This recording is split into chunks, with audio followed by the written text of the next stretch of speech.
Saranam Gacchami Dhammam Saranam Gacchami Sangham Saranam Gacchami Buddham Saranam Gacchami Dhammam Saranam Gacchami Sangham Saranam Gacchami Buddham Saranam Gacchami Dhammam Saranam Gacchami.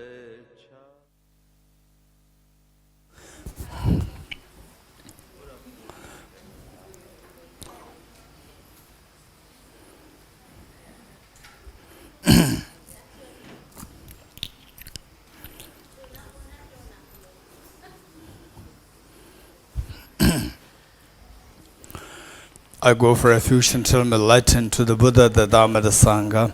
By my accumulations or practice of giving and so forth, may I become a Buddha to benefit sentient beings. I go for refuge until I'm enlightened to the Buddha, the Dharma, the Sangha. By my accumulations or practice of giving and so forth, may I become a Buddha to benefit sentient beings.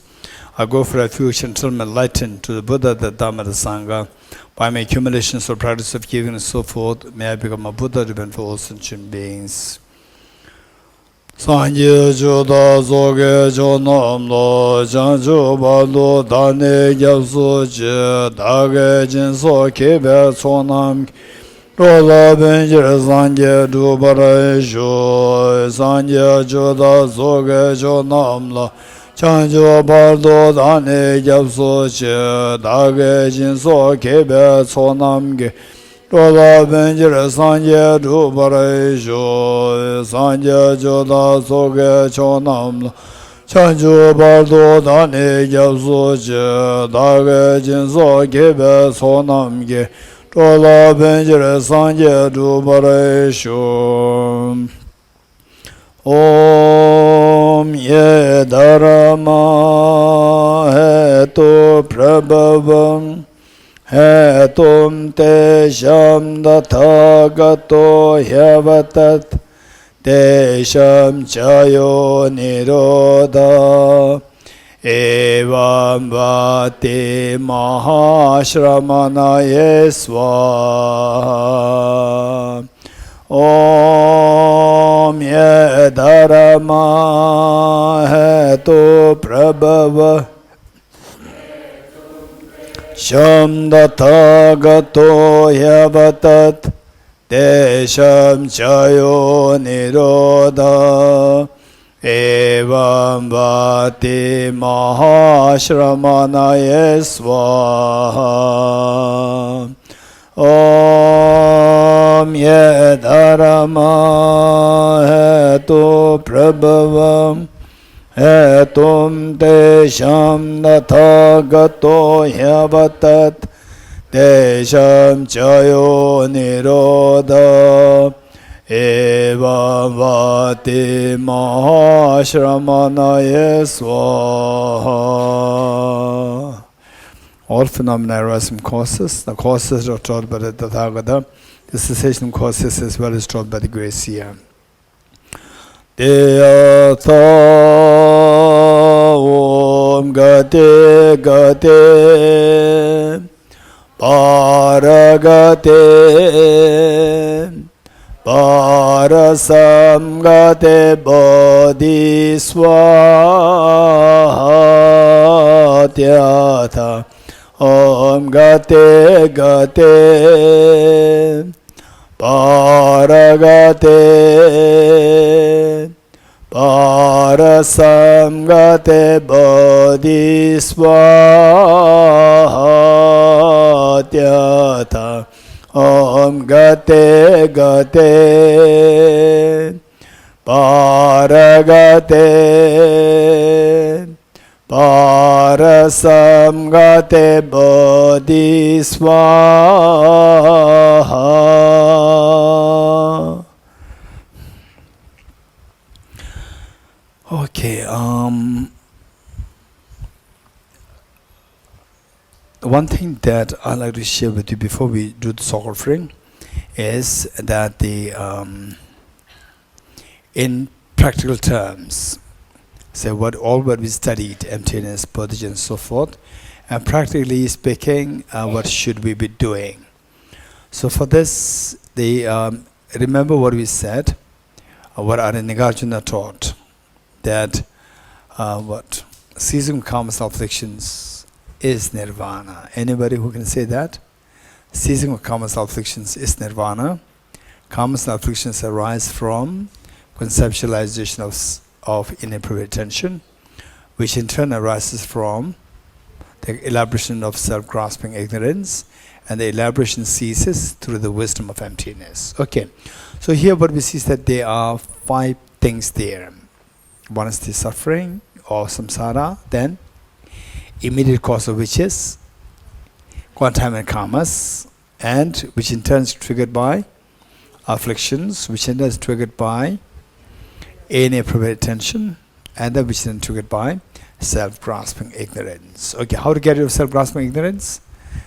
If you don't want miseries, you have to stop the quantum and karmas. If you don't want quantum and karmas, you have to stop afflictions. If you don't want afflictions, we should stop inappropriate attention. If we don't want inappropriate attention, what should we do? We should stop self-grasping ignorance. And how to stop self-grasping ignorance? By seeing the emptiness or by realizing emptiness. Good. Okay. So for this, the point is that for all of us, one thing is that first, let's say that these 5 points, the resultant state, miseries nobody wants, but the remaining points, quantum and karmas, afflictions, inappropriate attention, self-grasping, the 4 points. The points, they are causal. Resultant, nobody wants. Undesirable results, we don't want. For example, like any problem for those who engage in corruption, who engage in, say, the stealing, killing, or the drugs, or whatever. So we see that nobody wants the bad result, but the causal factors, and we don't see them as the cause of the miseries. So because of which, then we tend to jump into this. So the point is that finally we are to discover your true reality, where the true reality in ways that, for example, we go into whatever wrong means in order to get happiness, in order to get something. So the best of these things can be acquired from inside. We don't really have to turn towards outside. But till we're able to unfold what is inside fully, we have to depend on external factors. So we depend on food, we depend on, say, the cars, we depend on shelter, we depend on, say, the good people around us, and so forth. So till the wealth is discovered fully, we do have to depend on, in other words, it's like, so the 100% coming from inside. When we cannot dig it fully, we dig 10%, 90% we have to depend on external. If you can dig 20%, 80% we depend on outside.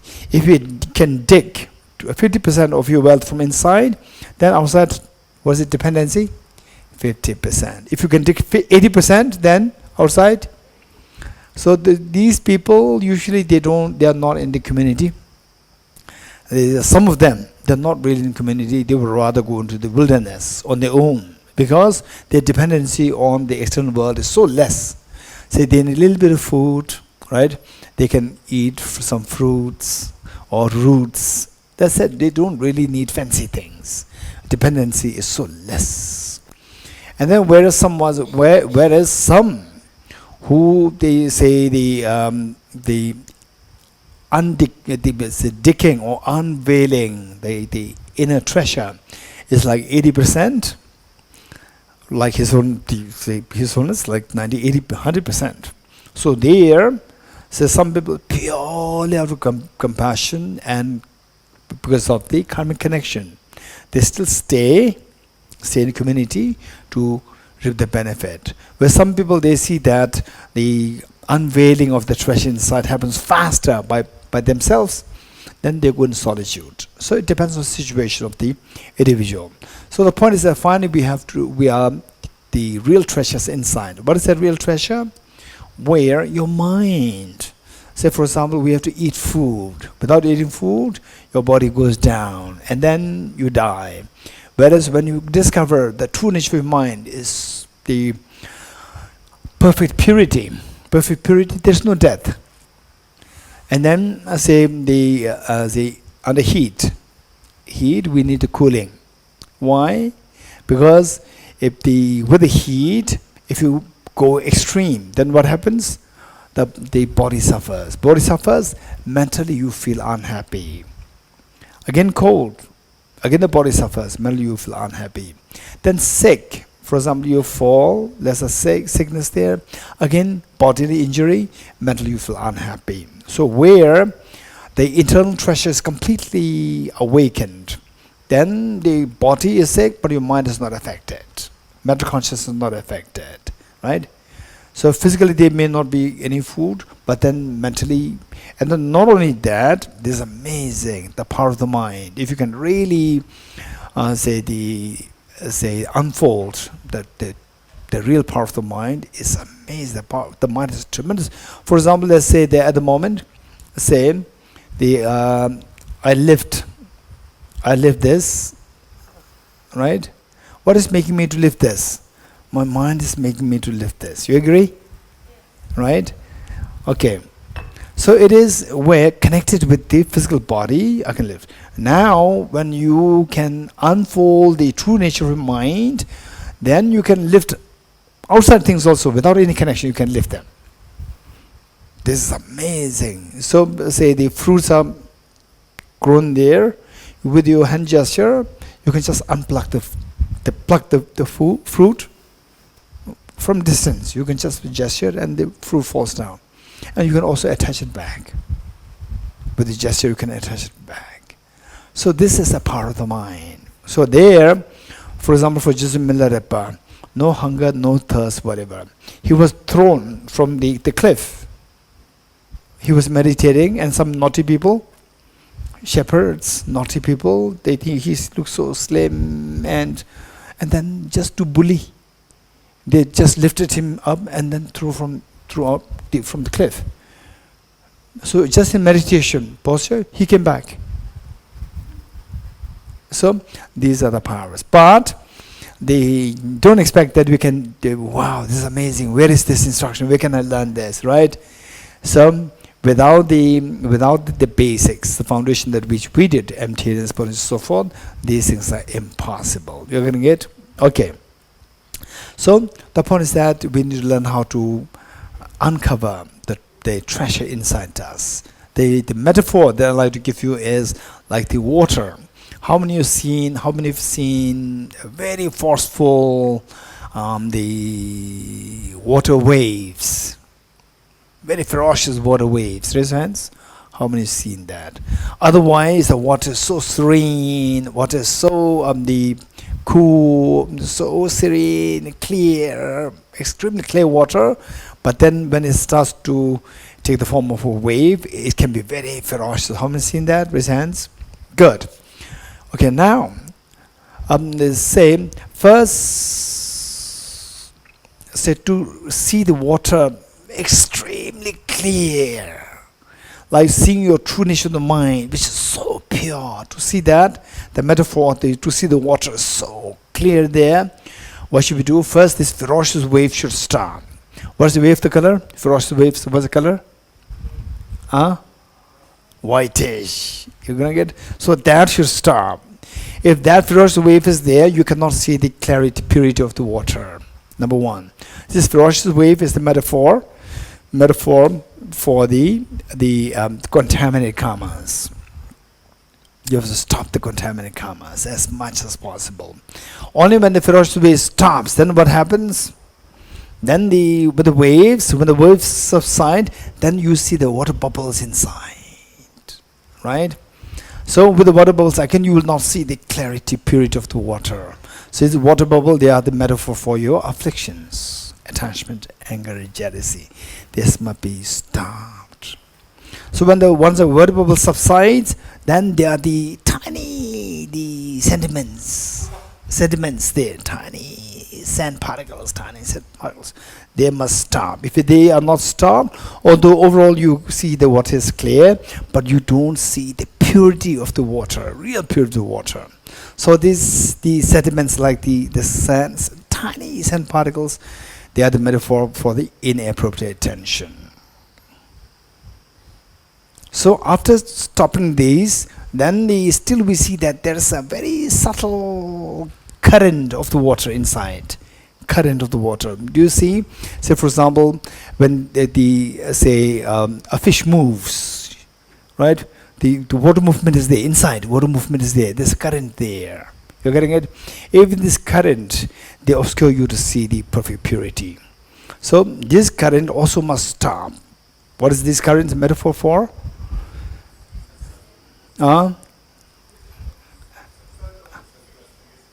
Okay, what is the ferocious wave?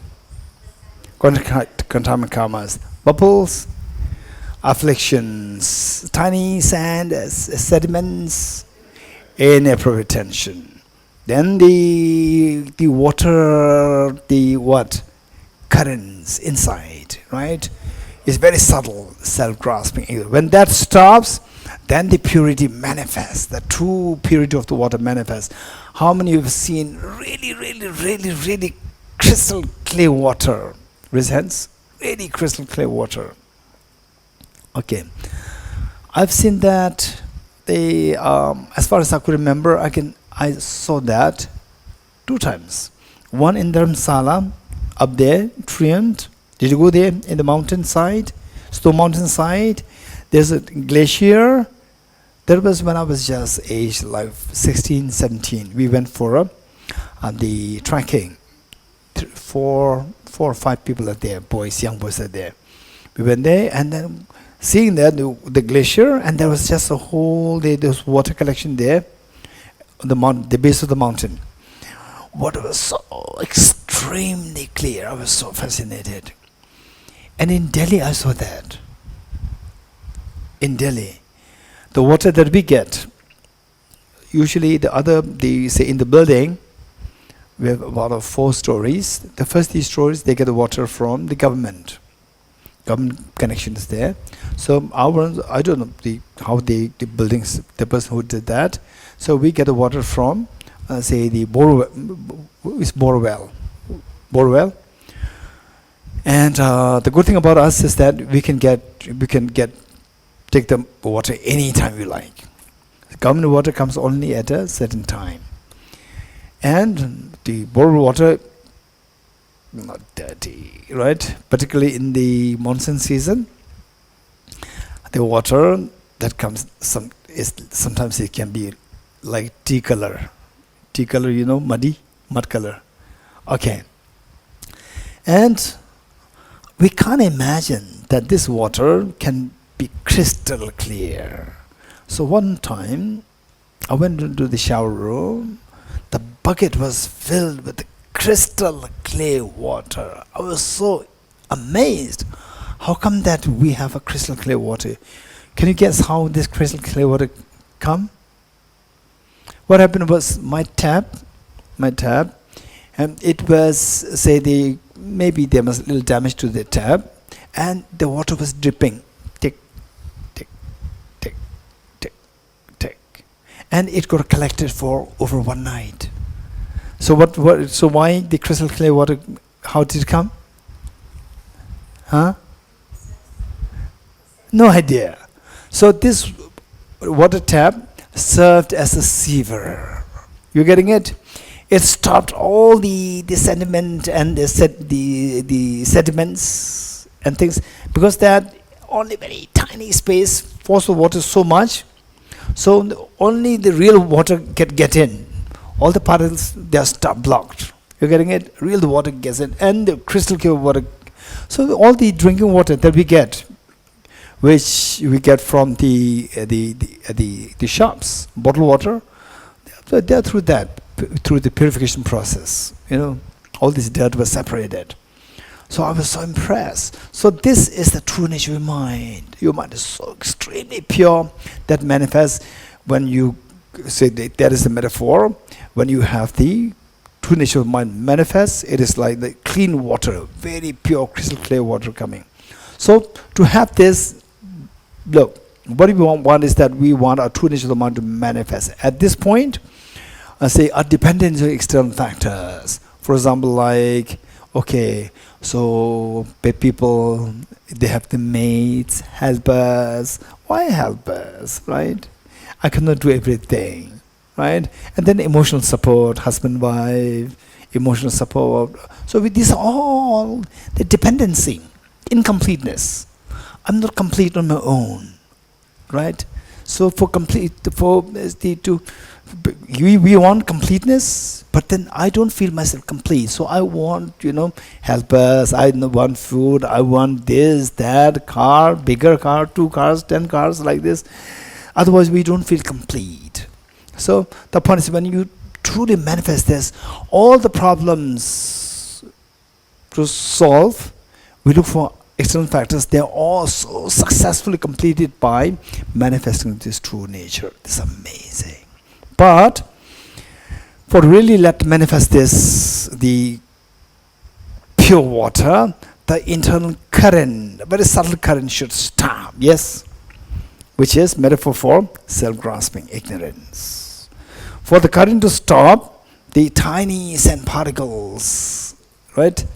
The sediments should settle, right? That is, inappropriate attention must stop. For that, the bubbles inside must stop. That is, afflictions, attachment, aversion.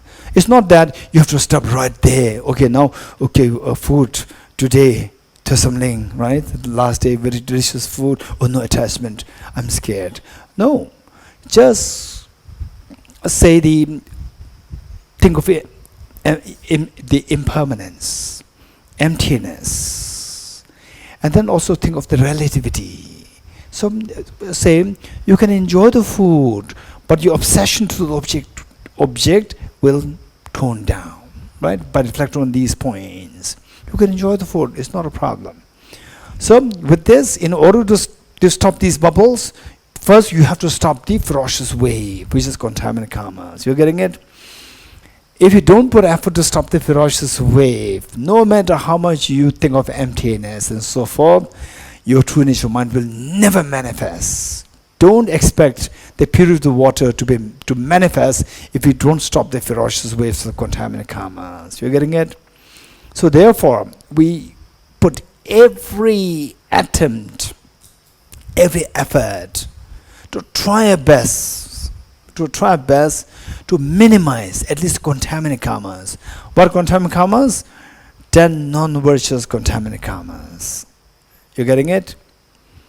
So it's not that you have to do it. If you don't want suffering, then you have to stop that. If you don't want suffering, then you have to look for the treasure from inside. The more you depend on external, more suffering you have. Right? So gradually you are complete. You're not only complete, you're complete for yourself, for all the sentient beings. But we don't feel the completeness because of the self-centered attitude, the self-grasping ignorance. These two. We're actually complete, more than complete actually. Right? So the point is that with this and the contaminated karmas, particularly the 10 non-virtuous karmas. What are they? 3 physical, 4 verbal, and 3 mental. Total 10. Right? So finally you want to get rid of these or not, that's up to the individual. If you're very serious, to think of long term, that I have to look for a permanent solution. Otherwise, temporary solution, for example, I eat today and then my hunger goes away. I'm so happy, I don't work like this. Again tomorrow you will be hungry. You're getting it? So this is not a lasting solution. This is a temporary solution. So we have to look for a lasting solution. You think of this life, 10 years, 20 years, 30 years, then next life, next life, so forth. We have to look for a long-term solution. The long-term solution and the immediate measures also should be taken, both hand in hand. So for this long-term solution, we have to try somehow, we have to try to get rid of the ferocious wave, right, to the best we can. 10 non-virtuous karmas. 3 physical, 4 verbal, and 3 mental. What are the 3 physical? Number 1, killing, stealing, sexual misconduct, killing. Of course, we will not engage in killing human beings, killing animals, will not go to kill animals, so forth. But they are, on a subtle level where somehow we can be involved in killing. For example, like say, unintentionally, you cook your, say pasta in hot water, then pasta has to be taken out. How to do that? You drain the water, and the hot water directly you put in the sink. Down there, millions and billions of worms are there, creatures are there. All these creatures are going to be killed by this hot water. Just for your one food, one meal, millions of the creatures will be killed because of you draining the hot water directly there, right? All we should be mindful of these. Killing will not go to kill, with the killing somebody is so unlikely, but these things can happen. Be mindful. So for example, even this is just a simple example. So there, when these things happen, say the hot water, what do? That now is very easy. There are so many ways. You can just with some what is that? Some ladle, the hollow ones. With this you can pick up the pasta separately, and the hot water, keep it there separate for some, let it cool down. Or hot water and just let the water, cold water flow in it and let it mix and go down. Right? There are so many ways. Protect the lives of these creatures. Don't kill them. Right? Like this. And then for example, say sometimes we're in a hurry. We are walking, and there are tiny insects. You can see that there are train of ants going there. And I don't have time, I have to run, I'm very sorry. Then kill all the, no, there's no excuse. It involves a killing. So make sure that you do something to make sure that, number 1, you don't kill them. Number 2, the other people also don't kill them, right? For example, if you go to the monastic universities, South India monastic universities, you'll be surprised. You go in the campus, a huge campus, like 4,000, 5,000 monks are there. You go there from one place to another, you oftentimes see either small pebbles lined up, or you see some twigs there. What are these? You will see this very often. So these are actually the monks. They see the ants going there. The monks, they keep the pebbles to tell people that there are ants there, don't step on this. Right? Amazing.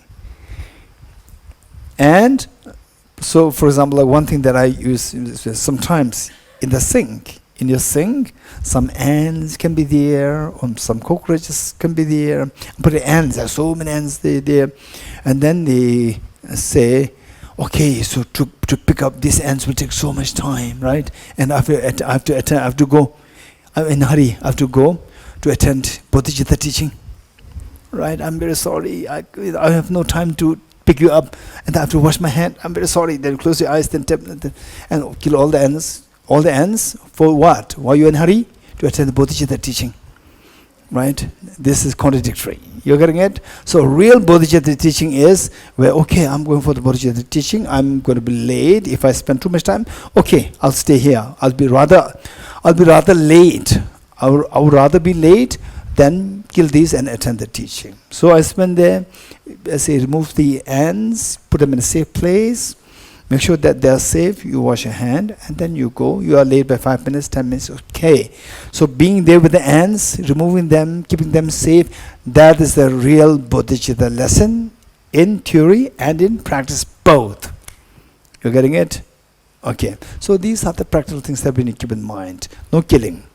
And then vegetarianism. Vegetarianism. This is so important. And usually I don't tell people that it's so bad that you are non-vegetarian. No, I don't agree with this. Forcing somebody, I don't agree in forcing anybody. Say, I share the benefit of vegetarianism. And me, by sharing my thoughts with other people, and other people, they feel, okay, that makes sense. That it makes sense. Then they change. Some can change 10%, some can change 20%, 30%, 40%. Whatever change they introduce in themselves, I really appreciate.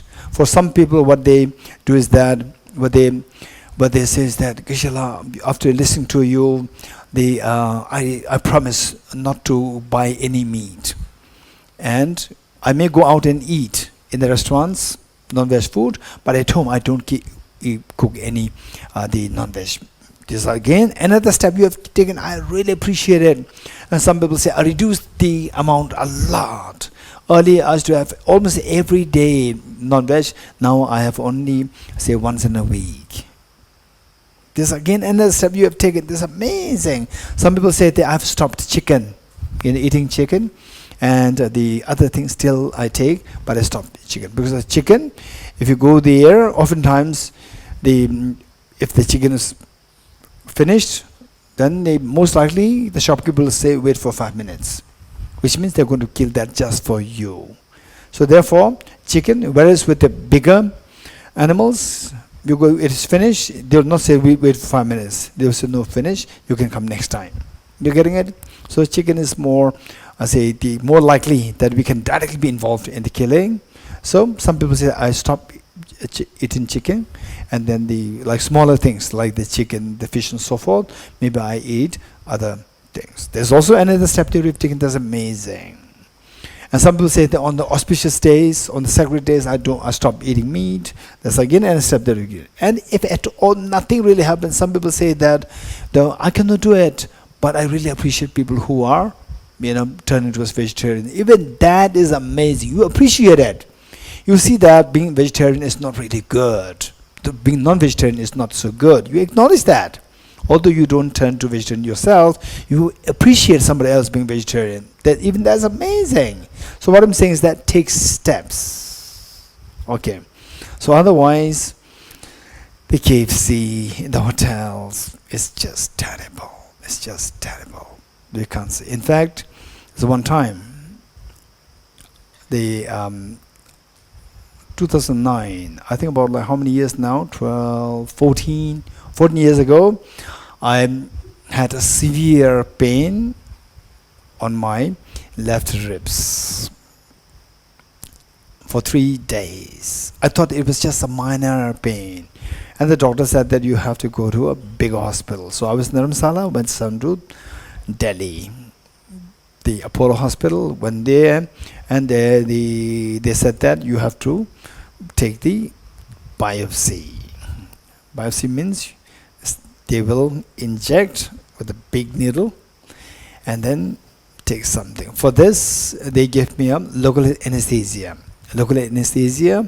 And then said that, okay, so we will put the injection there, the needle there, and you will be put into the scan. And if you move anything alters because of movement, we have to repeat the whole procedure. And it was so painful procedure. So when we put the needle with the local anesthesia, the pain was so acute. It was like whole boulder was crushing on me. This was the feeling that I was getting. And he said, don't move. If you move, all procedure we will have to repeat it. So I was bearing it. And then the coming out, There was a Tibetan nurse who was there, particularly sent by one of my friends to help me. Then I asked the nurse, "Are you vegetarian?" And she said, "No." And I said, "We the human beings is so unfair on our part." So I had the local anesthesia, and it was just a needle, it's not slitting. With the local anesthesia, still I could not bear the pain. It's so immense. These poor chickens, no anesthesia, no needle, is just really slitting the throat, and just for food, 5 minutes of enjoying, feeling of belly, 5 minutes, and just for that, we are killing somebody else's life, creating so much of pain. This is so unfair. And then I asked her, can you be vegetarian? She said yes. Then after a year, I met her and her friends once more in another place. And the other people, she must have shared the story with the others, with her friends. And then after a year, when we meet again, all her friends, they were telling me, "Kishila, she is still vegetarian.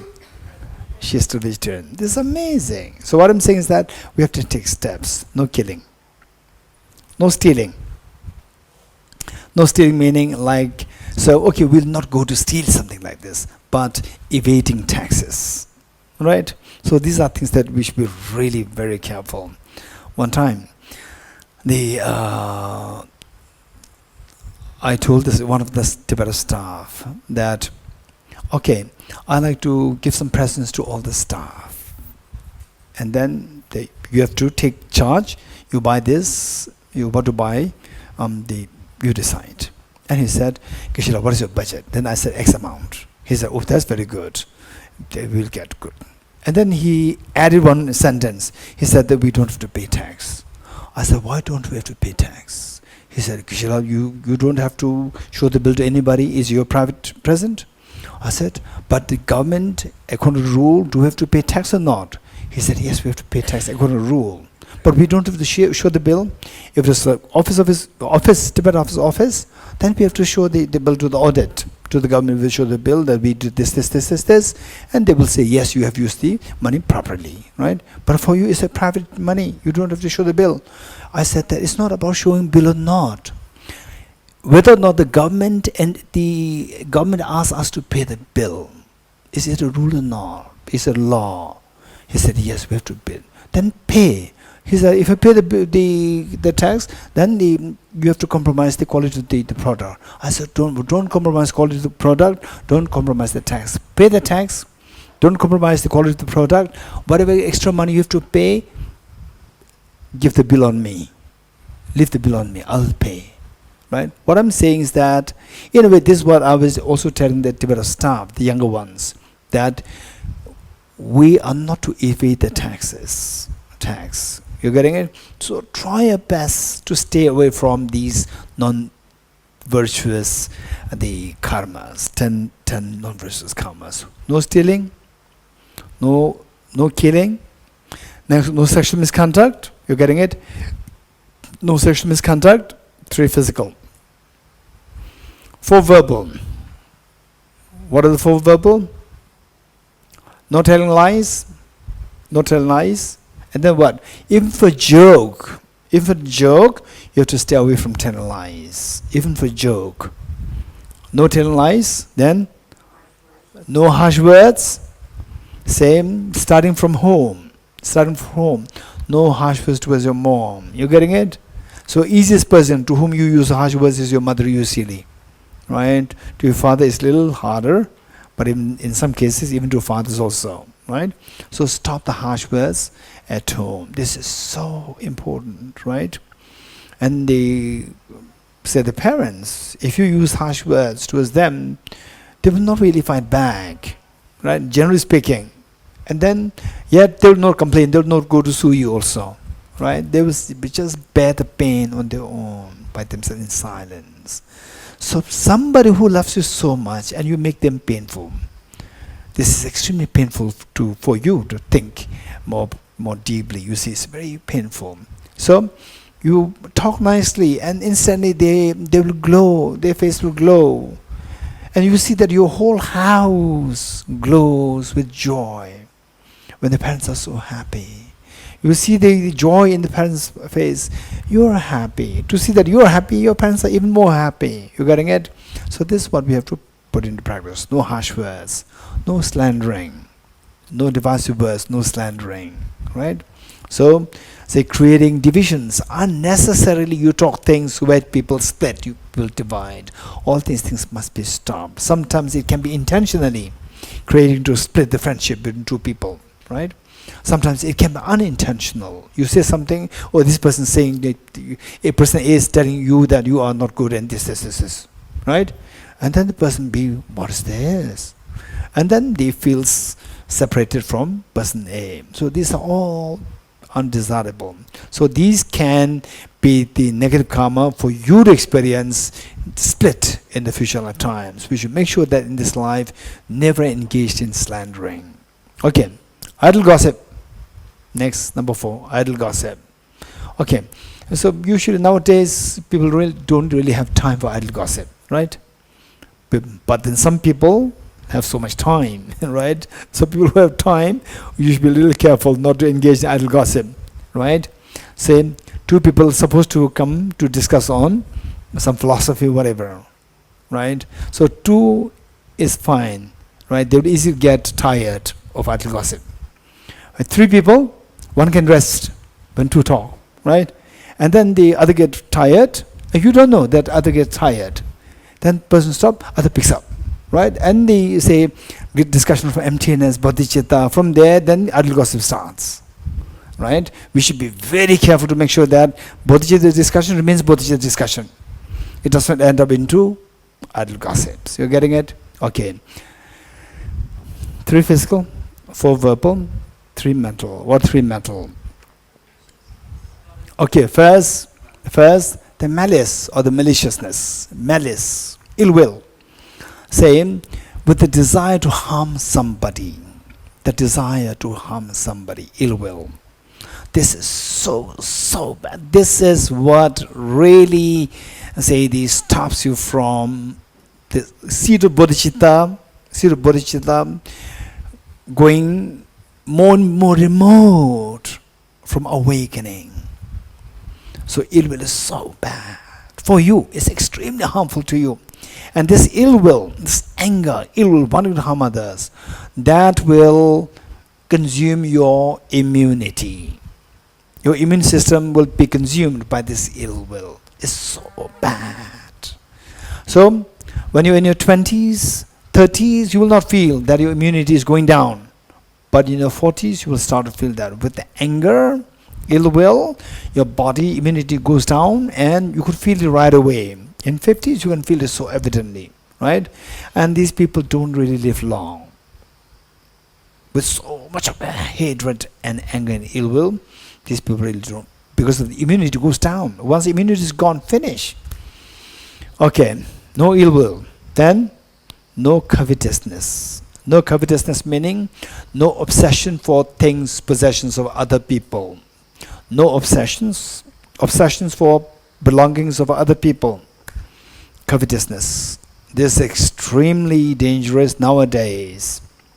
Nowadays, not with the belonging in terms of the objects like laptop, iPad and so forth, this much less, but with the people, right, cheating on each other.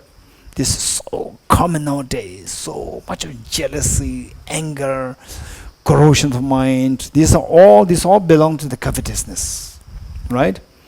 It's very dangerous, and we can build a habit of this. These habits are so bad, and once you build these habits, you will carry these habits in the next life, and you cannot really come out of this. You cannot come out of this. Not being able to come out of this, you continue to have to shed tears and fears. You have to live in fear, live in tears all the time. Okay. Then wrong view, the last one, wrong view. Wrong view is disbelieving in the efficacy of law of cause and effect. Disbelieving in the efficacy of the law of cause and effect. That if you do bad, Unless a policeman sees that, who will know?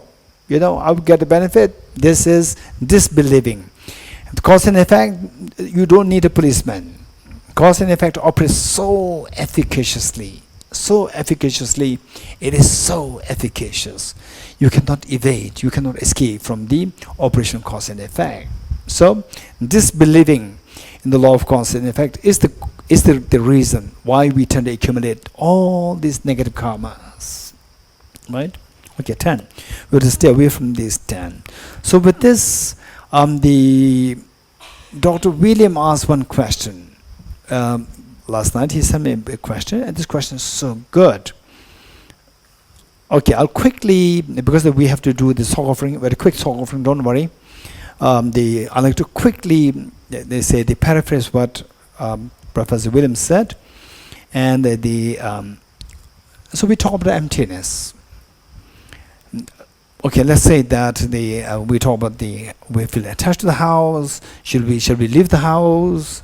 Otherwise, we feel attached to the house, and so forth. So there are two things. I did address this yesterday, that we should be very realistic. We can't expect to be pure right away, right? If you are dirty, 100% dirty, think of becoming 80% clean. No, first 20% clean. 100% dirty to 100% dirty, 0% clean to make it like 10% clean, 20% clean, 30% clean. Keep it increasing and don't think of from like 0% clean to 100% clean. Gade Bodhi Swaha. Don't think of that. You're getting it? So the first, say, do you feel attached to the house? Yes. So then how say, should you run away, right? Sometimes there are so many techniques there. For example, like say, in my case, for example, let's say with the food. Okay, here the two of them, because that I'm always with the classes, teachings there, the appetite is much less. Otherwise, when the food is so good and appetite is good, and food is so good, right? First of all, I appreciate the food. Whoever cooks the food, I appreciate. It's so good. It's so nice. And I don't say it's so delicious. Delicious means it's purely for the tongue. For tongue means it is purely attachment, right? So I say it's so good. Good means nutritious, good for health. You're getting it? Healthy, good, okay. And I appreciate. And the person says, oh, please have more. Because it is good, I'll take only one time, not more. Because it is good, I'm taking one. If it's not good, I'll take more. Because it's good, I'll take one. And joking, I make it fun by saying that. Otherwise, if I take the second helping, then the taste will become worse, and then I'll not appreciate it. I did, it's so good, I keep it there. Right? Don't go for the second. So I keep appreciating this. But in a way, it is actually the same, cutting down an attachment. You're getting it? So we put every effort. But a house, okay, I don't want the house I feel attached to. No, then we're going to stay. You're getting it? There are so many ways. And some people, they are so unrealistic. We should be realistic. The key word is being realistic. Sometimes we are so, I feel attached to a house, I feel attached to this, I want to become like Jismelladapa, I have to leave everything. You go to Mount, what? We go to Himalayas, right? When you go to Himalaya, so what's the problem? Problem is not the house, problem is not the car, problem is not this. Problem is our self-centered attitude, self-grasping ignorance. And when you go to Himalaya, these two will also come with you, right? You cannot leave these two in the house. These two will also join you. Right? And then you have a complaint day in Himalaya. If there's another retreat in there, again you will compare your retreat hut and the other retreat hut.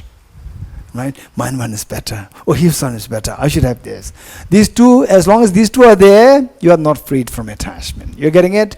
So the point is that we should be very realistic. Sometimes stay away from the object of attachment. It'll help you to cut down your attachment, minimize your attachment. Sometimes there's no way. So you need a house, you need a place to stay, You're getting it? Whether it's your house or rented house, it doesn't matter. You need something. And then you need something good.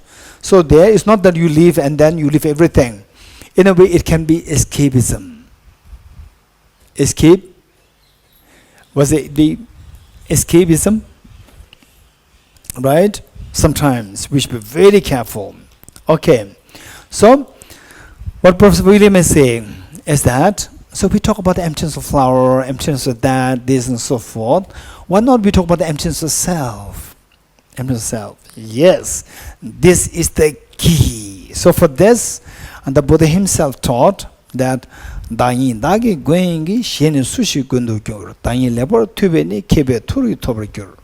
And the Buddha said that Dayin dagi gwen, Dayin dagi dayayin. Which means that you are the master of yourself. You are also the enemy of yourself.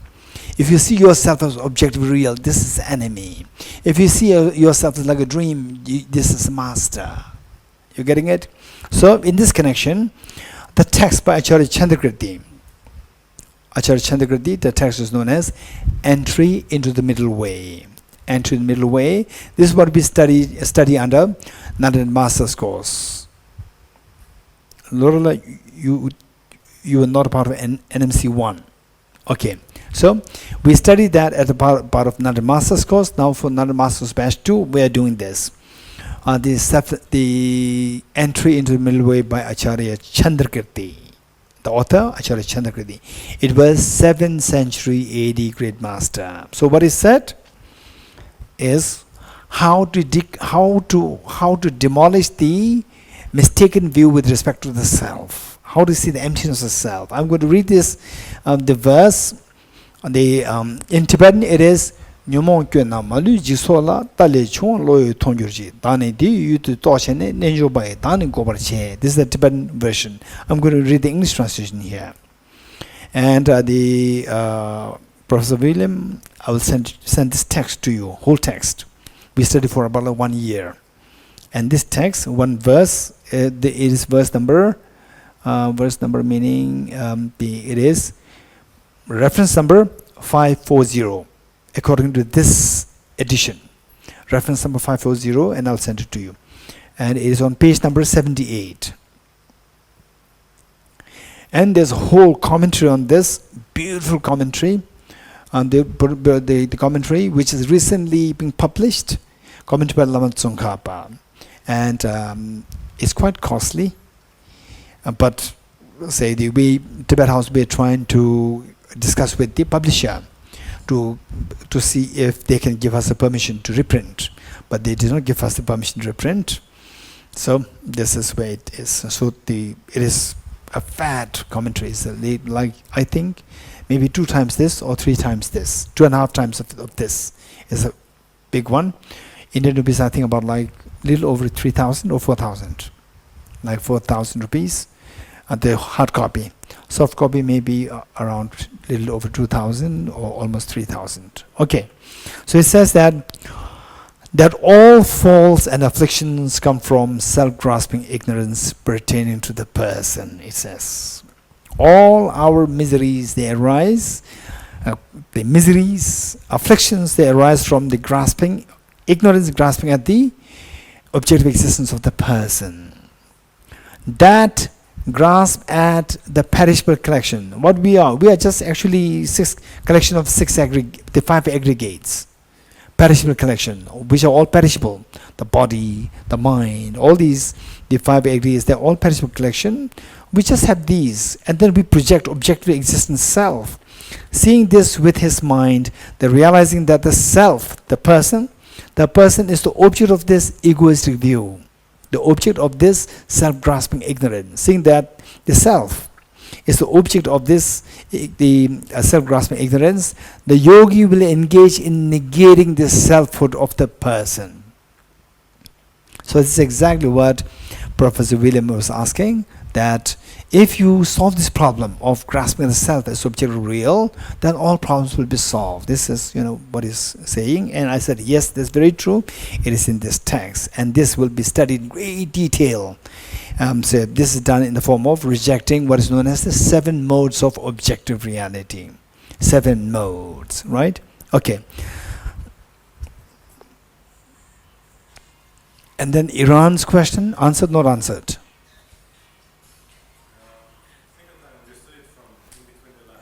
Okay, so basically Iran's question is that say wisdom of emptiness on one hand and bodhicitta on the other hand.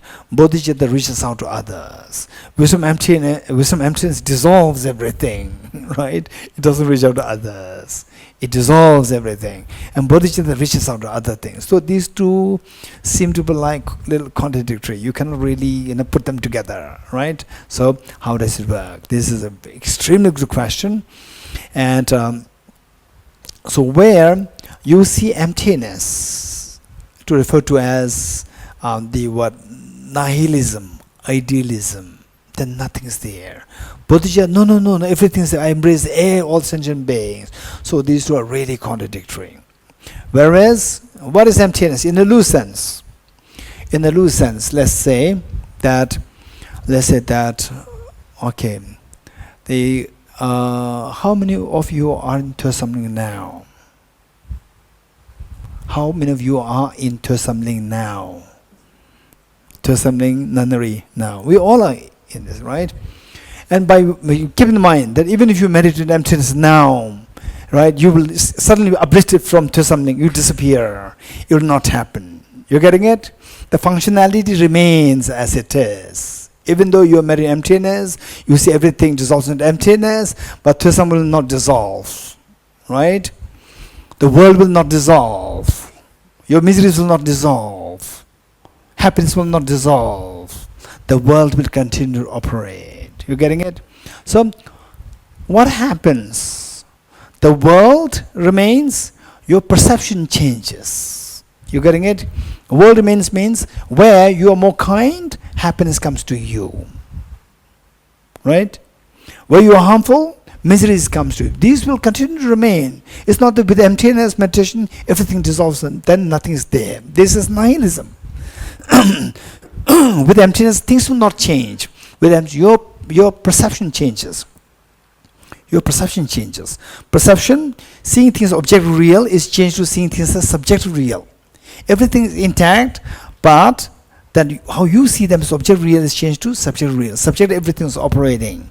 Subjective, where you do good things, happiness follow. Subjective, you do bad things, misery is happiness. Subjective, you practice bodhicitta, your wisdom, your Buddhahood is attained. You getting it?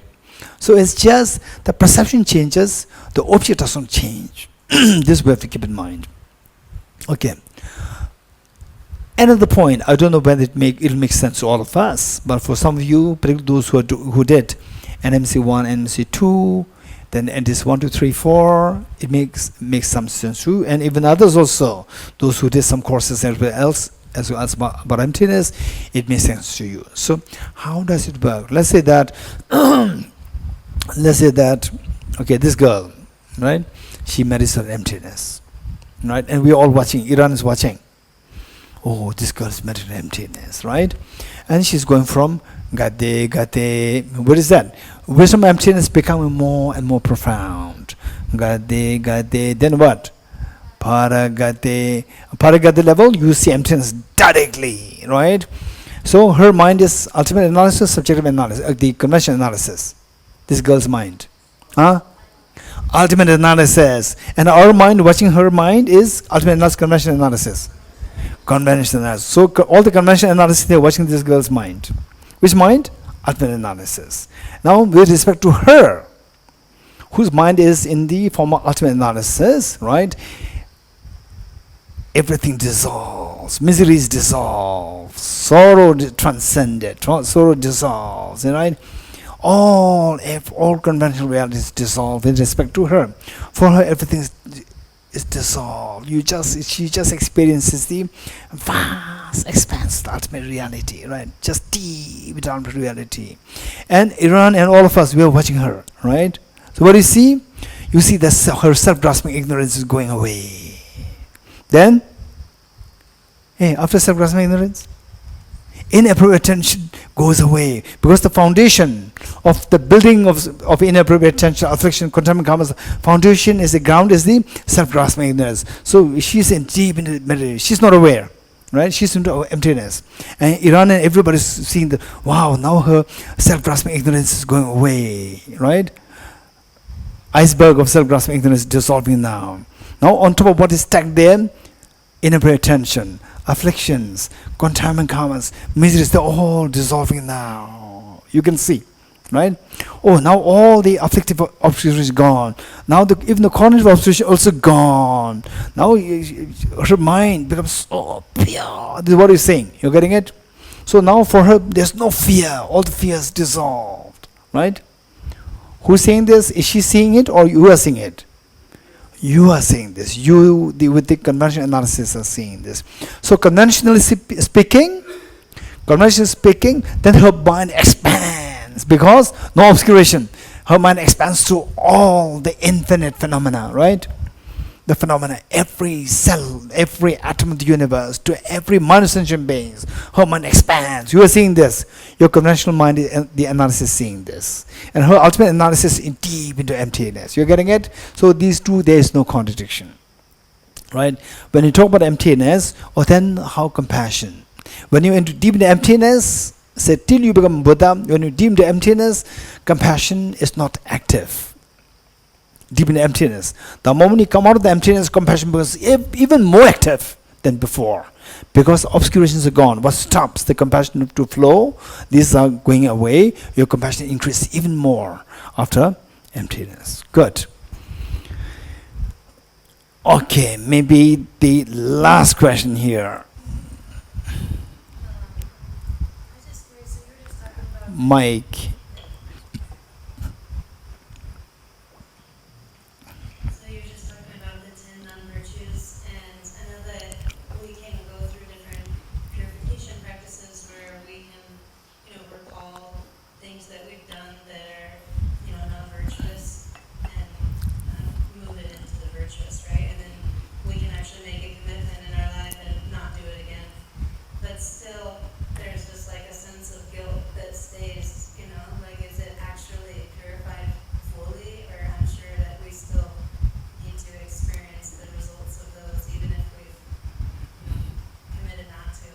Okay. Did you all follow the question? For this, there are two things. One is, we should be realistic. We should be realistic.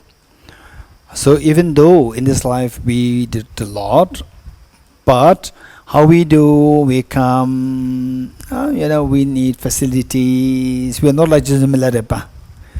Jesus Milarepa, he is wholeheartedly there. And then within a single lifetime, gained perfect purity, right? So for us, we are not fully dedicated as Jesus Milarepa. But, that was the point. No, don't think like this. Some people that Jesus Milarepa was able to dedicate fully was also dependent originated. That we could not dedicate fully is also because of dependent originated. Jesus Milarepa in his past life, he already attended all these Thosamling Retreat, all these things before in the past life. Right now we are going through this again. So next life we will become the Jesus Milarepa, right? So this is how we have to plan. But if that is the case, then there's the dichotomy or the dilemma or the contradiction is that and say for what we are doing now, we try best to purify. But because we are not fully full-hearted, there purification may be also half, right? So half unpurified can throw us into the difficult pain in the next life, difficult situation in the next life, what to do, right? Okay. For this, we can't imagine to purify completely if this is the situation that we are now. How we want, for example, say, what's the food like? If the food's okay with me, can I get a single room? Not.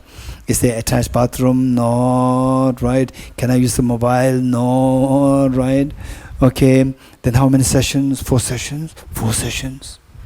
Then what? 2 group discussions? 6. Right? Right? And then what? 1 optional? Okay, that or not. Right? Okay. So, which means we are not fully there. We are not fully there.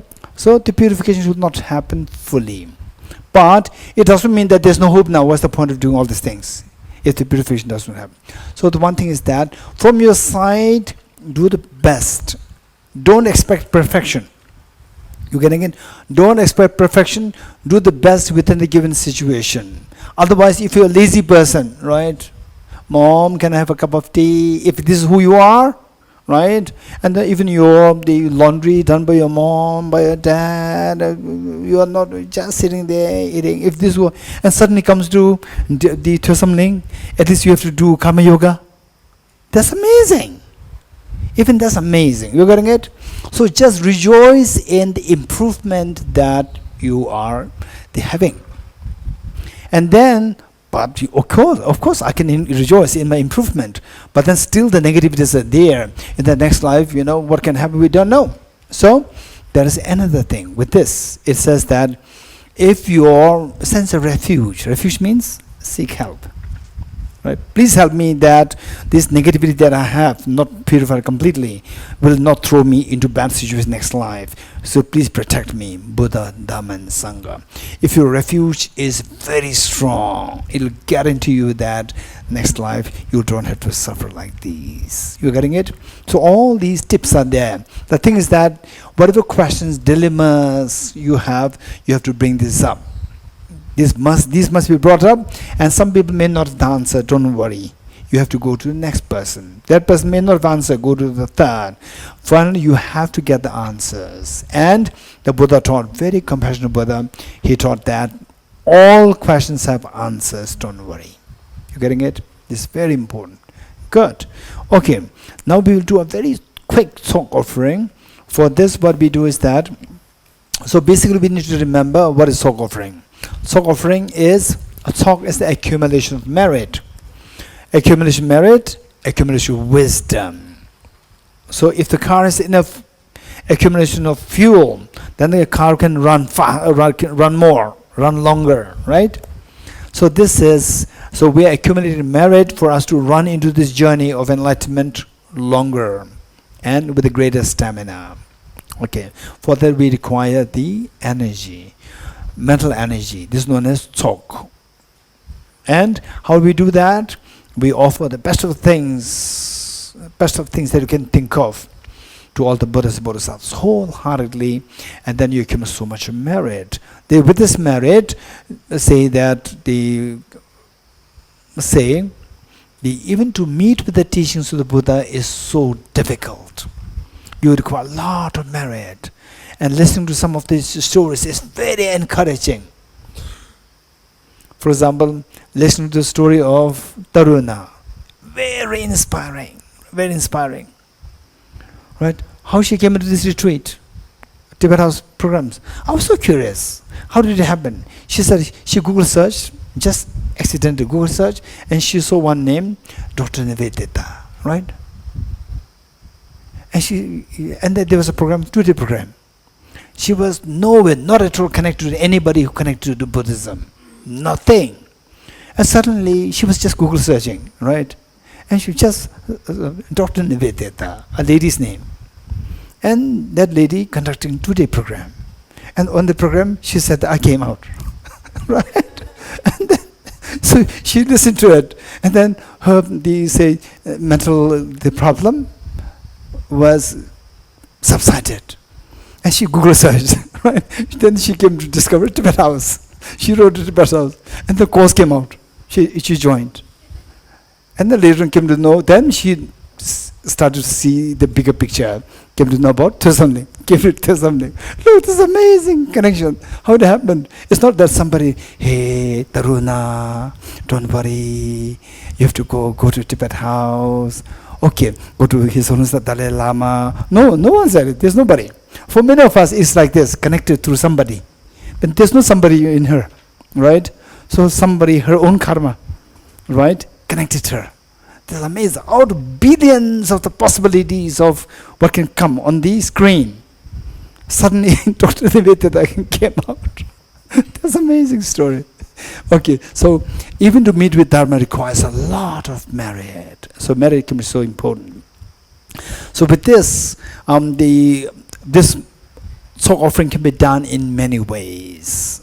In some very simple ways to very elaborate ways. We are doing a very simple one. The most important thing is the physical elaboration doesn't matter. What matters is your elaboration of the mind. In your mind, if you're full-heartedly into bodhicitta and wisdom emptiness, this is the greatest of the Tsok offering for all Buddhist bodhisattvas. You're getting it? And since that, all of us, most of us, early this morning, we did this session, the bodhicitta session, taking the esteemed bodhisattva vow, emptiness. So now, collectively, we'll quickly do we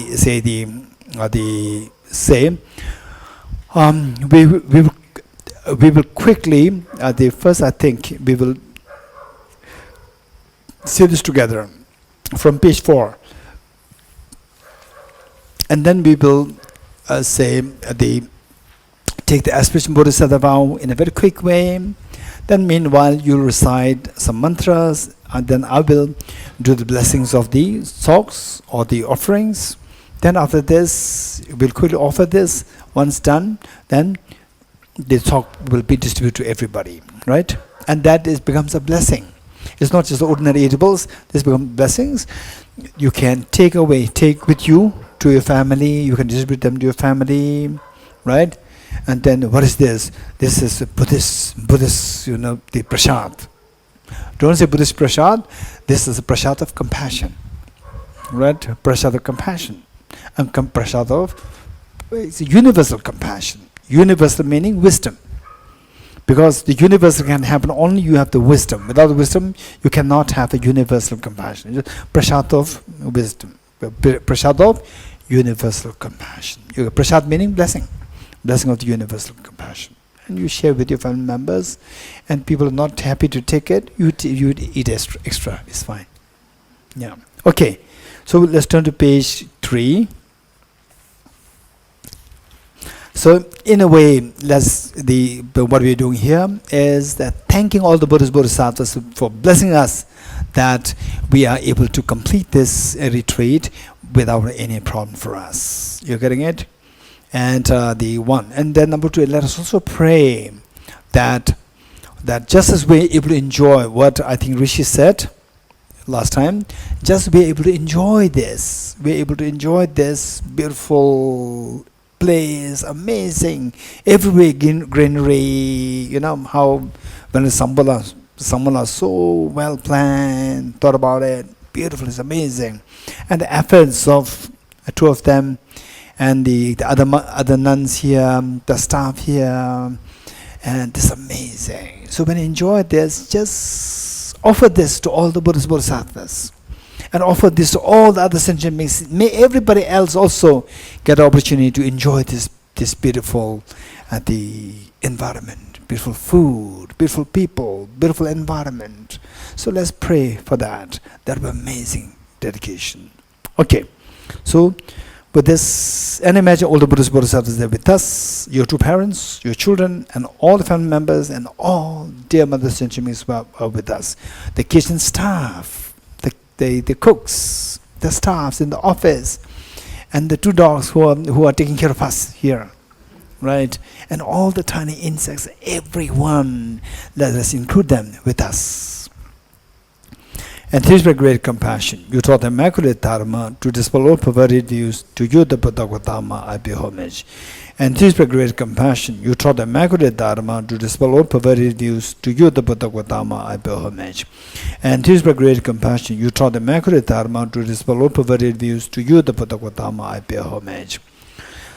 Sanje Joda Soge Jonam La Chanju Pardo Dane Gyapso Che Dage Jinso Kebe Sonam Dola Benjir Sanje Jubarajo Sanje Joda Soge Jonam La Chanju Pardo Dane Gyapso Dage Jinso Kebe Sonam Ge Dola Benjir Sanje Jubarajo Sanje Joda Soge Jonam Chanjo bardo dane gyapso che dage chinso gebe sonam ge rola penje sanje du baranj I go for refuge until I'm enlightened to the Buddha, the Dharma, the Sangha. By my accumulations or practice of giving and so forth, may I become a Buddha to benefit all sentient beings. I go for refuge until I'm enlightened to the Buddha, the Dharma, the Sangha. By my accumulations or practice of giving and so forth, may I become a Buddha to benefit all sentient beings. I go for refuge until I'm enlightened to the Buddha, the Dharma, the Sangha. By my accumulations or practice of giving and so forth, may I become Buddha to benefit all sentient beings. Independent origination. Okay, mic, wait a mic. The Sonamla, you can be reading this through the mic.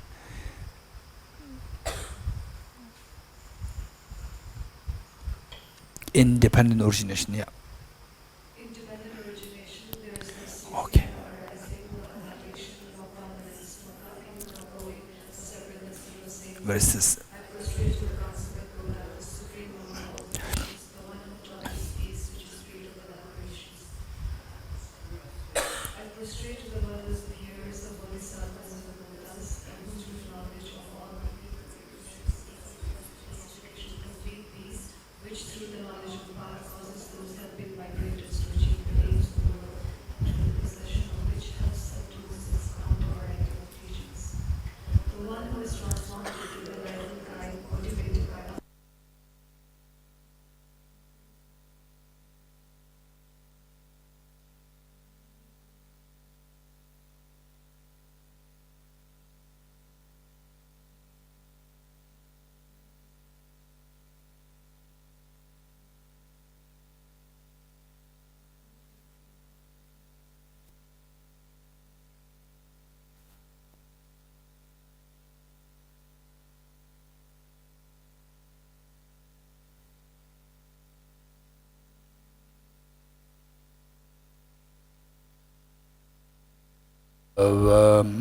Hetum Tesham Tathagato Hyavatat Tesham Jayo Nirodham Evam Bhati Mahashamanaye Swaha. Om Ye Dharma Hetu Prabhavam Hetum Tesham Tathagato Hyavatat. Listen, that's it. You have more? Yeah, a lot more. Yeah, full. Yes. Mahashamanaye Swaha. Om Ye Dharma Hetu Prabhavam Hetum Tesham Tathagato Hyavatat Tesham Jayo Nirodha Evam Mahashamanaye Swaha. All phenomena.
foundation of all good qualities, the foundation of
We have this, the first the nectar, which is the black tea with a little sweet, and then the resin.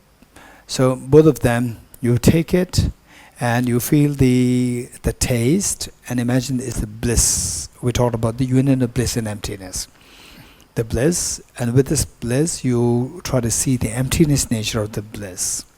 Emptiness nature of the bliss. Or you can see the, if possible, and experience the bliss and then think of the emptiness of this bliss. Or you see, experience the bliss, and with this bliss try to see the emptiness of yourself.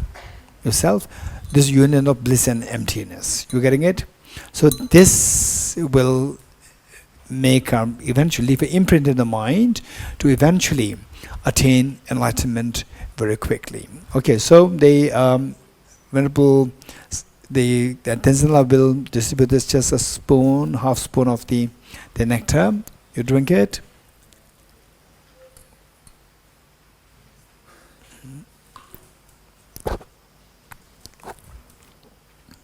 Okay, now distribute. Okay, distribute.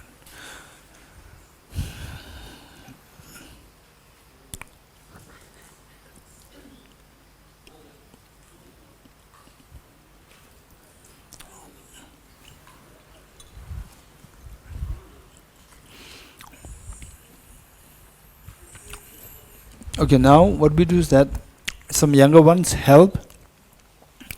Who's going to take charge of this? Okay, Nicola will take charge. The younger ones join Nicola. Younger ones go. Hey, go with Nicola.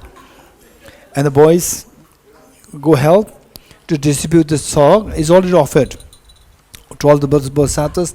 Now we take it down. We take it as blessings. Distribute to everybody. With leaving, make sure that everybody gets their share.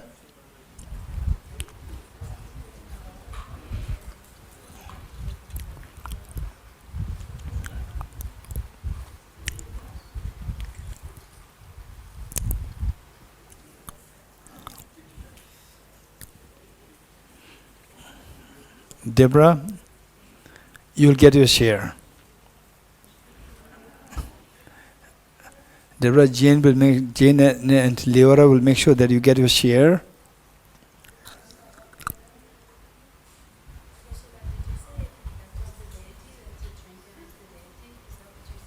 No.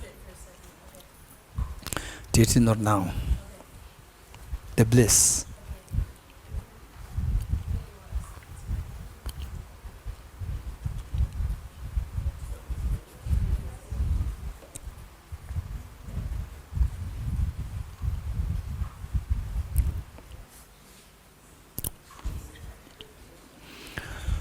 Okay, Drishti.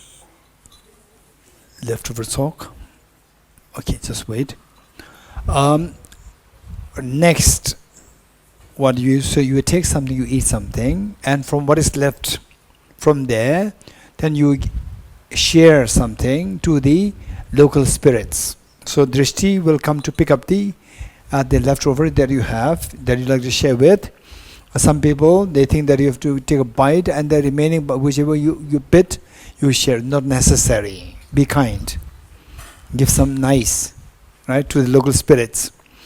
You take something and from whatever is left there, you give something to the local spirits. So, and Drishti will come to pick up that, pick up leftover, you eat something, and then from the leftover, you share something with the local spirits. This is their share. Okay.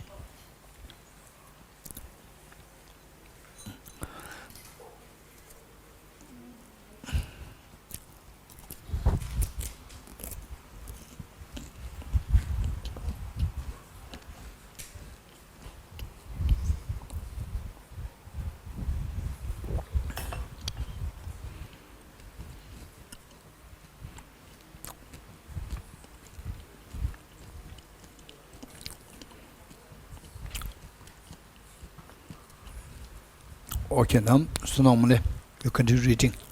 Okay, now we'll continue reading from where we left. The Song of the Spring Queen. The song of the spring queen, all the kind of Buddhas, heroes, yoginis, kakas, and dakinis. To all of you I make this request, O Hiruka, who delights in the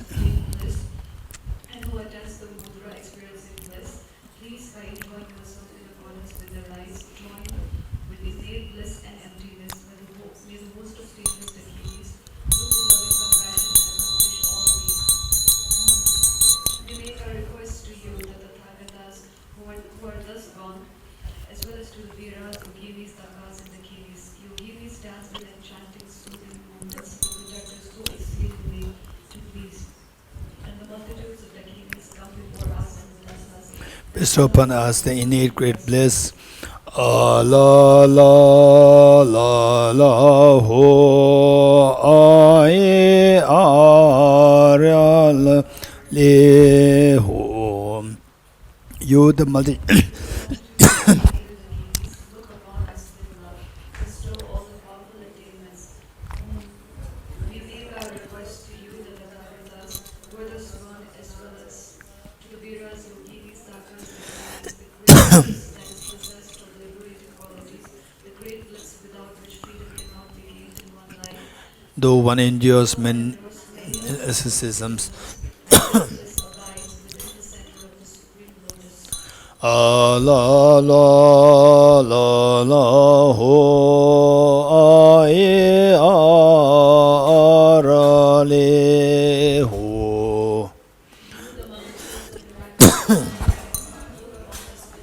Bestow all the powerful attainments. We make our request to you, the Tathagatas, who are the Swan as well as the Viras, Yoginis, Takas, and Dakinis. Just as the lotus born out of love, great bliss is reward, the one not desire is unsettled by its faults. O Supreme Yoginis, by the bliss of your lotus, may the bonds of samsara by quick. La la la la ho ai ara le ho. You, the multitudes of immaculate Dakinis, Look upon us with love. Bestow all the powerful attainments, whom we make our request to you, the Tathagatas who are thus gone, as well as to the Vedas, Yoginis, Dhakas, and Dhakinis. Like a swarm of bees drawing forth the nectar of flowers, may we likewise be satiated. Nectar of the mature lotus possessing 6 qualities. La la la la ho ai ara le ho. you, the multitudes of immaculate Dakinis, look upon us with love, bestow all the powerful attainments. Impure, deceptive appears, the spirit of purified and the spirit of emptiness. The nectar created out of pristine awareness. Om become a vast ocean for all the Om Om. Okay. Okay, Drishti, you are done? Huh?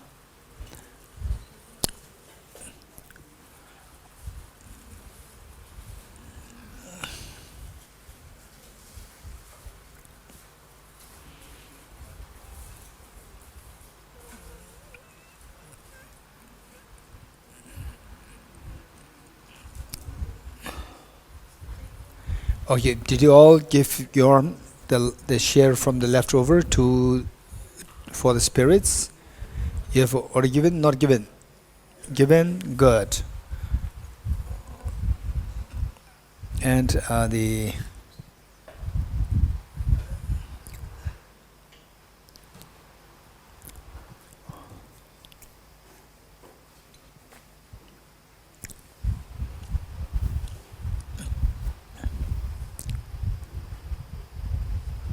what happened? Anitinzila.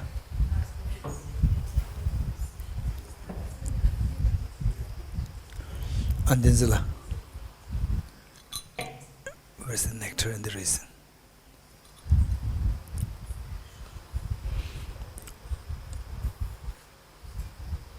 Okay, so the Venerable Digila.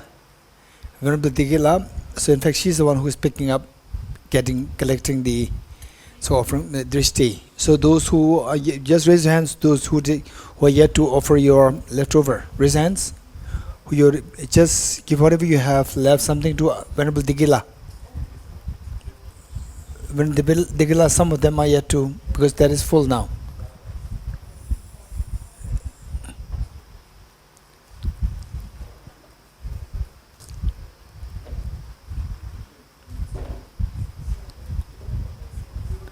Okay, you can just make it half, split into half, split into 2.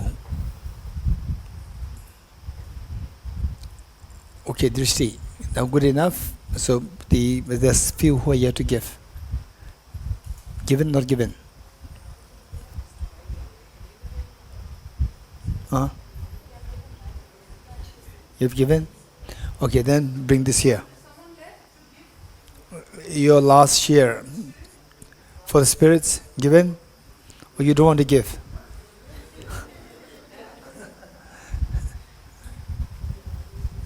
Okay, come here, come, both, come here, come. It is not necessary, you have to bite and then whatever is bitten, you give it, not necessary. Okay, come here this side, come here.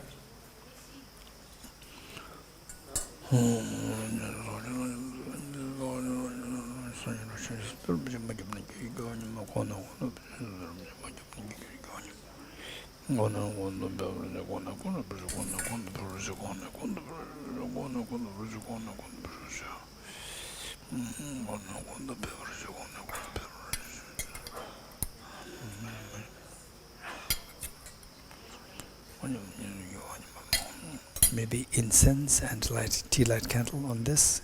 Okay, and then wait here for some time. Okay, continue reading. Page number 251, verse number 74, page 251. Yes. This ocean of remaining song of uncontaminated nectar, blessed by Samadhi, mantra, and mudra. We offer this whose bound realm protect us, O Maho, contented by a spot with all the splendors that could be wished for. Maho, please accomplish the way to conduct of the yogi's path as you have pledged. Okay, now take the Tsok offering. Hey. Done? Not done.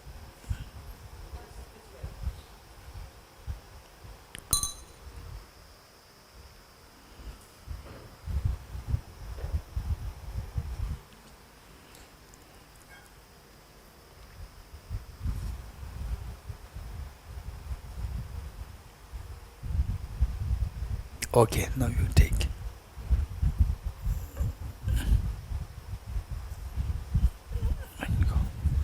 Okay, continue reading. by offering this ocean of remaining song to the guests who are left together with your entourage, may the precious teachings proliferate, may the upholders of the teachings, the offering patrons, together with your entourage, especially be your pleased to success along with our faith, good fortune, and abundant wealth as wished for. Bestow on us the powerful attainments of actions such as contemplation, increase of freedom, O Allah, protect us, help us obtain all powerful attainments. Make us meet no untimely death, sickness, demons, or interfering spirits. See that we have no bad dreams, ill omens, or calamities. May we have worldly happiness, crops and harvest. May the number of the rush, all of goodness and joy come about, and all the wishes in our hearts is fulfilled. And by the force of this bountiful giving, may I become a servant born to Buddha for the sake of all living beings. And by the treasure of generosity, may I liberate the multitudes of beings who are now liberated by the Buddha's advice. During the entire stages of Okay, we are on page 252. Page 252, verse number 80. Okay, yes. This is a very important part. Yes. Yes, read. O holy and venerable Guru, supreme field of merit, inspire me to make offerings and devoted requests to you, O protectors and the root of all well-being, that I may come under your joyous care. Inspire me to realize how this opportunity is rare, found only on one once earthly lost, and thereby unstructured by the meaningless roads of this life, sees this meaningful essence. Afraid as I am of every place of suffering in the lower realms, inspire me to take heartfelt refuge in the three precious gems, and superbly strive at avoiding all virtue and accomplishing all the lectures of virtue. Violently tossed as I am by waves of delusions and karmas, placed by modes of sea monsters, the three sufferings, inspire me to develop an intense longing to be free of the dreadful boundless great ocean of existence. I have abandoned the view that sees this unbearable prison of cyclic existence as a pleasure grow.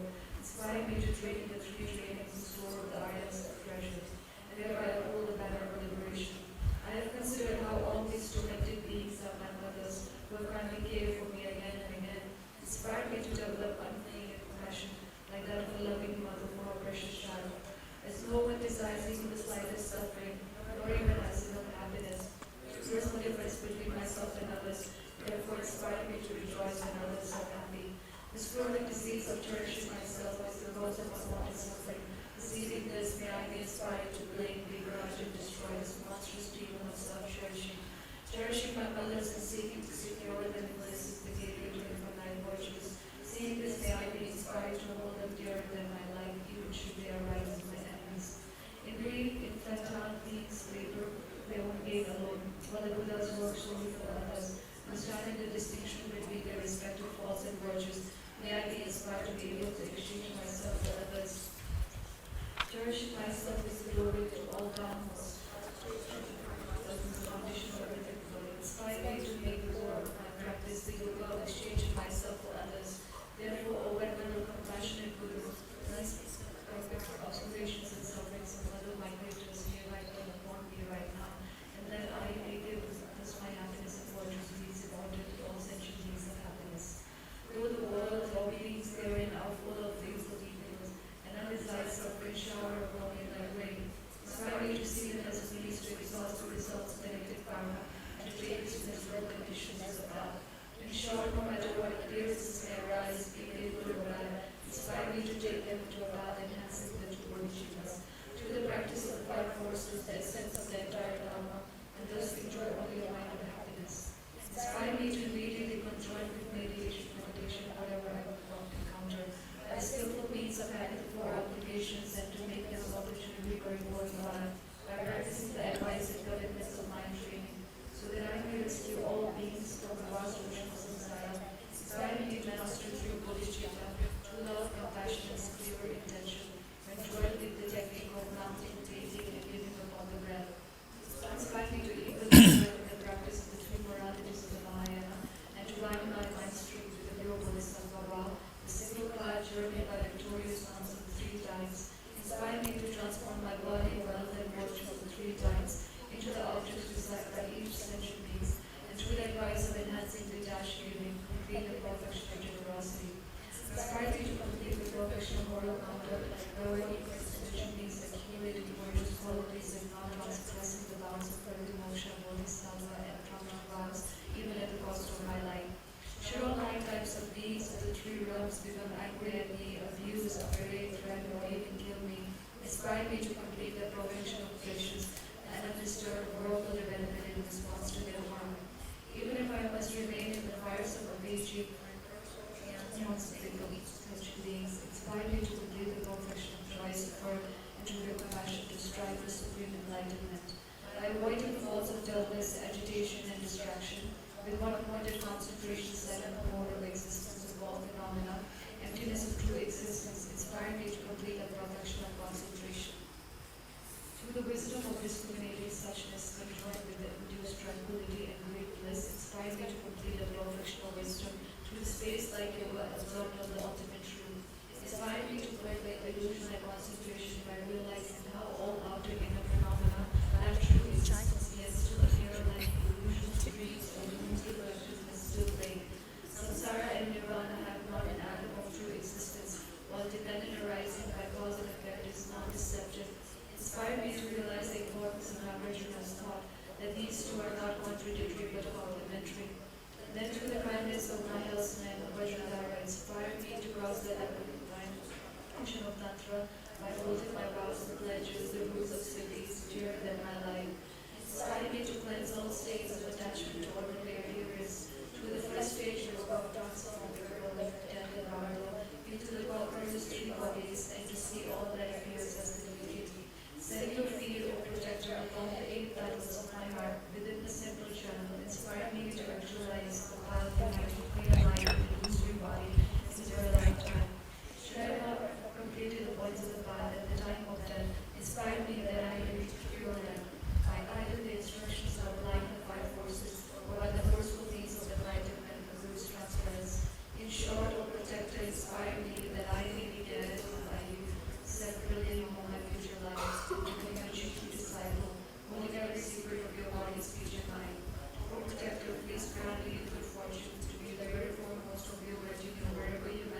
Continue. Continue, continue. Verses for auspiciousness. Through the excellence of whatever wide virtues there are in samsara and nirvana, may all be auspicious for us to be free here and now from all misfortune and hardship, and thus enjoy a glorious and perfect celestial pleasure of temporal and ultimate virtue and goodness. May all be auspicious for the Buddha's teachings to endure long, through your centers of Dharma, Abhishan bosom Dharma, equal to the wholesome monastics and yogis, striking for them in your master retreat your training. Having requested your blessing, Vasandraka, for when time over you, made request to the Supreme Guru Yidam, may all be auspicious for you, O Losam Vajradhara, to spontaneously grant the wishes of others. May all be auspicious of all the divine endowments whose souls are unique and summaries, bringing an unbroken flow of rivers of major and faultless happiness. So that we may pass our days and nights with your holy Dharma, O Losam, and thus delight in the glories of perfection. By the show of whatever deep and show them of now and lifetime, may all be auspicious, O Holy Venerable One, for your body of forming means of design and new. Long life prayer of His Holiness should be somewhere in the end. Long life prayer of His Holiness. Long life prayer of His Holiness the Dalai Lama. Song of Immortality, yes. Page 267.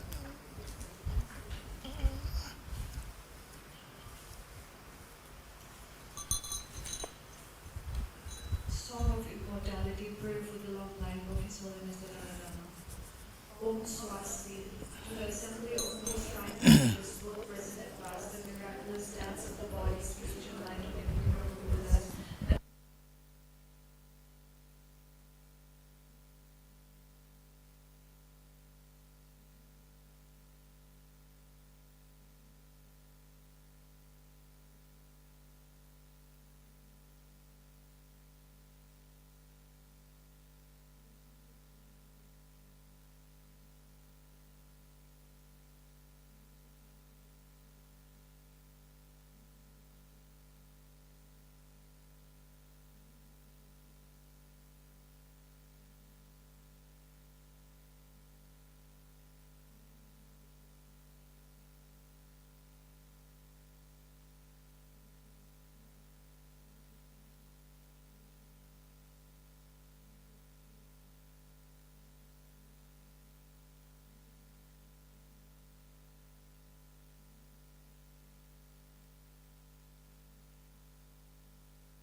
end dedication prayer, which is on page 52.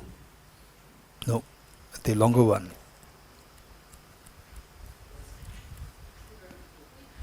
Page 294. Okay, so this is the end auspicious part, and the before Sonamla continues to read the additional dedication prayer, let us mentally dedicate the merits thus gathered in the following manner. First, that His Holiness the Dalai Lama lives long and that his wishes be fulfilled spontaneously. Particularly the vision of the universal ethics now manifested in the form of sea learning under Emory University. Let it thrive and let it be adopted by all the universities, colleges, schools, institutions, by the governments, by the UNO, that the world is going to be a very different world in the next the decade, and that the young leaders, they come out of this program, they started to have conviction, confidence in dialogue rather than dispute, rather than conflicts, wars, that they believe in dialogue, spirit of brotherhood and sisterhood, that the world, all the citizens of the world, the human beings, animals, even the plantations, the ecology, they all can breathe the fresh air of peace, harmony, brotherhood, sisterhood. And let's pray that all the learning centers of the Buddha's teaching of compassion, universal, the Bodhicitta, and the wisdom of emptiness, such as the tradition, the monastic institutions in Theravada tradition, Chinese tradition, Tibetan tradition, within Tibetan tradition, the Sakya, Kagyu, Nyingma, Geru, all traditions where the genuine teaching of the Buddha is happening, may these centers thrive in the activities of study, reflection, meditation. And that they can be like the real source of the water, the snow mountain from where the rivers continuously flow, the nectar of the river of the Dharma flow to the minds of all sentient beings. And let's also pray that these centers such as Thosamling, they are being supported by the generous, the supporters, generous people to support in the sustenance and in various ways like financial and the manpower and so forth, that these centers, they be able to help many people to come to learn from these centers. And let's also pray that like like Venerable Samala, who started this center, and then we have Venerable Tenzila, who's taking the responsibility here, and all the non-members here, the staff here, who are wholeheartedly dedicating life for Dharma. And let us pray that they have good health and the swift flourishing of the spiritual progress, and that they eventually attain Buddhahood for the benefit of all sentient beings. And let me personally dedicate merits thus gathered, that through our concerted effort of these the study and reflection, the last 7 days, be dedicated towards each one of you, soon seeing the dawn of Bodhicitta wisdom within you, that you become such a reliable guide to lead all dear mother sentient beings towards ultimate happiness. May the teaching on Bodhicitta and the most beautiful mind of Bodhicitta, and may the teaching on the most fearless mind of the wisdom of emptiness thrive in the minds of all dear mother sentient beings, present and future. So with this mind, let's recite the following verses together. Sonamla. In the land encircled by snow mountains,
Okay.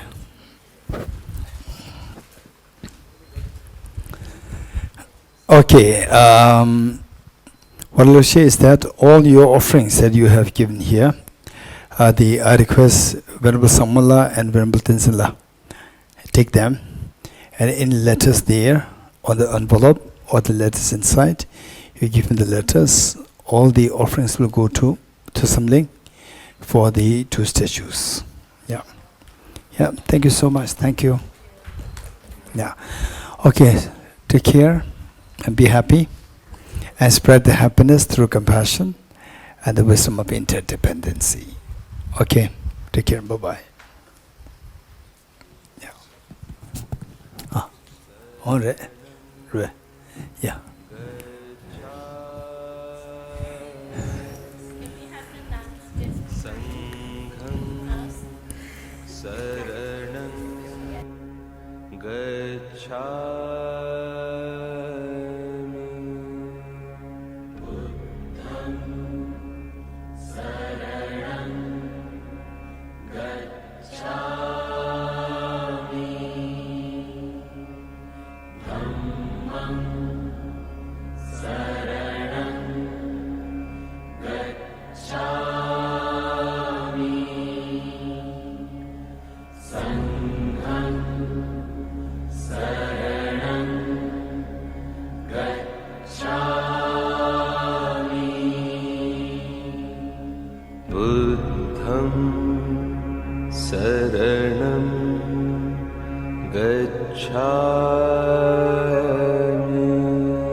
gacchami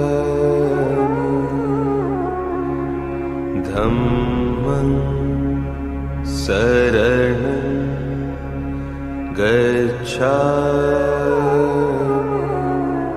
gacchami sangham saranam gacchami buddham saranam gacchami dhammam saranam gacchami sangham saranam gacchami buddham saranam gacchami dhammam saranam gacchami sangham saranam gacchami buddham saranam gacchami dhammam saranam gacchami sangham saranam gacchami